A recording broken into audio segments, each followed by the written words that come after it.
Hello everyone, আসসালামু আলাইকুম। Welcome back to my channel. কেমন আছেন সবাই? আশা করি ভালো আছেন, আমিও ভালো আছি। তো বাইরে কিন্তু প্রচুর পরিমাণে বৃষ্টি হচ্ছে। বৃষ্টির জন্যে বেরই হওয়া যাচ্ছে না ঘর থেকে। তবে এইমাত্র নামাজ পড়ে নিয়েছি। এখন এই যে দেখেন আরাফের অবস্থা, সে বের হতে পারছে না বৃষ্টির জন্যে। প্রচুর পরিমাণে বৃষ্টি হয়েছে, সারাটা দিন বৃষ্টি। আজকে মনে হয় প্রায় 3-4 দিন ধরে বৃষ্টি হচ্ছে। ঢাকাতে বৃষ্টি হয়, যারা ঢাকাতে আছেন তারা অবশ্যই তো জানেন যে কী পরিমাণে বৃষ্টি হচ্ছে। আজকে কয়েকদিন শান্তি নেই কোনো বৃষ্টির জন্যে। তারাফ হচ্ছে, এখন খালি একবার নামতেছে একবার আসতেছে ঘরে, এই পর্যন্তই, বেশি দূর যাচ্ছে না, পড়ে যাবে তাই। আর এইদিকে আমি একটু পায়েস রান্না করব। তো প্রথমে একটু চালটাকে সিদ্ধ করে নিচ্ছিলাম, এরপর রান্না করব। রান্না বসিয়ে দিয়েছি। আর রাতের জন্য কিছু ভর্তার আইটেম করব। তো ব্লগটা দেখতে থাকেন আর সঙ্গেই থাকুন, পুরো ভিডিওটা দেখবেন। আর ভিডিওটি ভালো লাগলে লাইক, কমেন্ট, শেয়ার এবং সাবস্ক্রাইব করতে কিন্তু ভুলবেন না।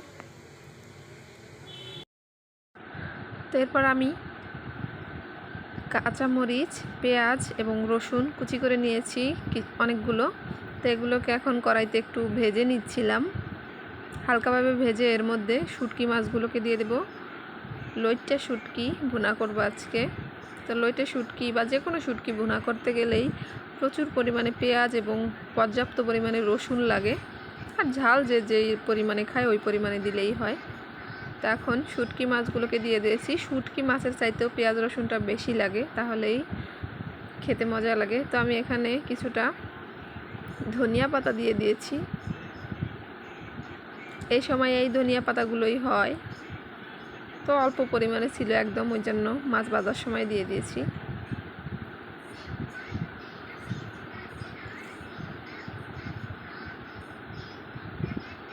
কিছুটা ভেজে নিয়ে এর মধ্যে একটু পানি দিয়ে দেব আর গুঁড়া মশলাগুলোকেও দিয়ে দেব।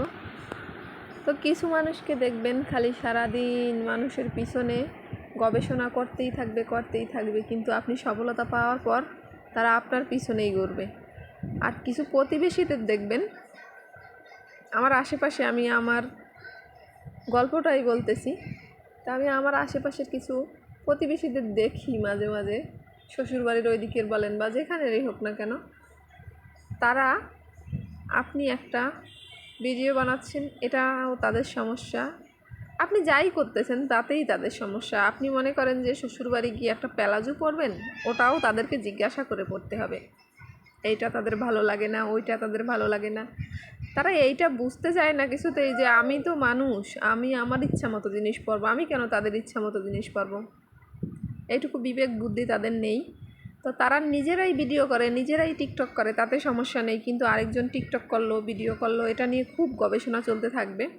পাড়া প্রতিবেশীদের আসলে কাজই হচ্ছে এটা, মানুষের পিছনে লাগা। সে একটা জিনিস বোঝে না যে আমি আমার ফ্যামিলিকে নিয়ে ভালো আছি, আমি ভিডিও করি, না হয় যা খুশি করি, এটা আমার ফ্যামিলি বুঝবে। আমার ফ্যামিলির কারও কোনো সমস্যা নেই, কিন্তু তাদের খুব সমস্যা। কিন্তু ইনশাল্লাহ একদিন যেদিন সফলতা পাবো, সেদিন দেখবেন ওই মানুষগুলোই এই ভাষাগুলো পাল্টে ফেলবে মুখের।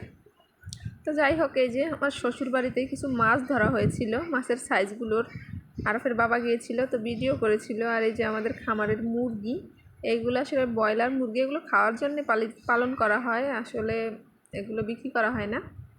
তো যাই হোক, অনেক কথা বললাম। ভালো লাগলে লাইক, কমেন্ট, শেয়ার এবং সাবস্ক্রাইব করে দিবেন। আর ভিডিওটি অবশ্যই সম্পূর্ণ দেখবেন। আল্লাহ হাফেজ।